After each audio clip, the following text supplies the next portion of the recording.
Kahit si Trillanes, kinuwestiyon din ng Commission on Audit o COA dahil sa 1.63 million pesos na budget para sa mga consultant. Tinatayang 400,000 to 500,000 pesos ang regular na budget ng senador para sa consultants. Sa COA report ng 2004 ba yun? Ang inyo daw 2014, yung laki ng pondo for consultants. Medyo marami daw na nailaga sa inyong mga consultant. Well, ganito po yan, i-explain ko lang. Lahat po ng senador, budget. pare-parehas po ang budget. Okay. Pwede mong gamitin sa mga meetings, pwede sa mga consultants, pwede sa mga meals, gasoline. Ngayon may sinasabi sila na may limit daw kami ng budget ng consultants. Wala akong limit. Pagka inaangguluhan kasi ng just para lang makasira ng sa akin, sabi ko nga, ano ba yung allegation na nagnakaw ba ako?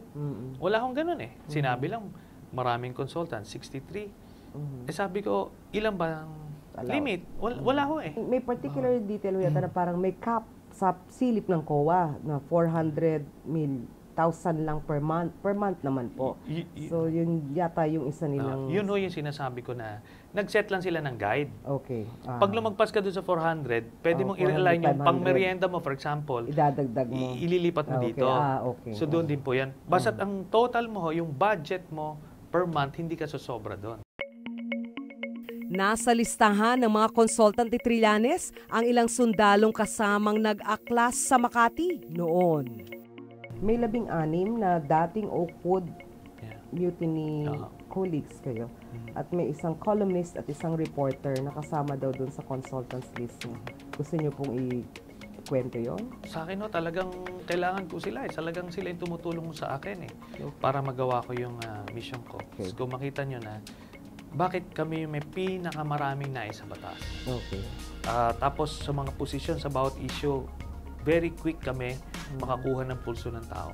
It's because we are rooted sa ground. Okay. Yung aming organisasyon. So yan, ang idea lang kasi natin kasi ng consultant is ito yung mga dalubhasa na talagang kailangan may PhD, gano'n. O abogado. Pero bukod pa sa mga consultant, pinapasahod din daw ni Trillanes ang kanyang kasambahay at driver mula sa pondo ng Senado, ayon sa COA. Wala ho yan. Definitely that's not true. Alam nyo kasi, itong mga propagandista ng kalaban natin, nakita lang nila 3,000 yung bigay na allowance. Inassume ka agad. Na driver nyo at inassume ka agad na houseboy. Consultant din niya ang kapatid na si Juan Antonio na binabayaran niya ng 71,200 pesos kada buwan. But where do you draw the line para umiwas dun sa conflict of interest na sitwasyon? Should relatives or family members or close friends qualify as consultants? Well, yes. Tinanong ko yan sa COA, kasi sinabi yung kapatid ko nga, consultant. Tinanong ko yun sa COA, bawal ba? Hindi daw. Tapos, ikaw rin, yung kumpiyansa mo, kunyari, confidential meetings yan.